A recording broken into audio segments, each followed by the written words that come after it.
தொலைத்தொடர்பு மற்றும் இணைய பாதுகாப்பில் இந்தியா ஈரானின் நிபுணத்துவத்தை பயன்படுத்த மலேசியா திட்டம். தொலைத்தொடர்பு துறையில், குறிப்பாக இணைய பாதுகாப்பில் இந்தியா மற்றும் ஈரானுடன் இணைந்து செயல்படுவதற்கான வாய்ப்புகளை மலேசியா ஆராய்ந்து வருவதாக தொடர்புத்துறை அமைச்சர் டத்தோ ஃபாமி ஃபட்சில் தெரிவித்துள்ளார்.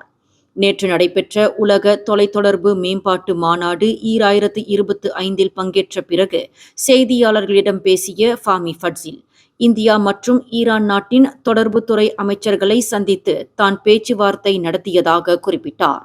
தொலைத்தொடர்பு துறையில் இந்தியாவும் ஈரானும் மிகுந்த அனுபவம் வாய்ந்தவர்கள் என்பதால் அவர்களுடன் இணைந்து செயல்படும் போது நம்மை மேம்படுத்திக் கொள்ள முடியும் என்றும் அவர் தெரிவித்தார்.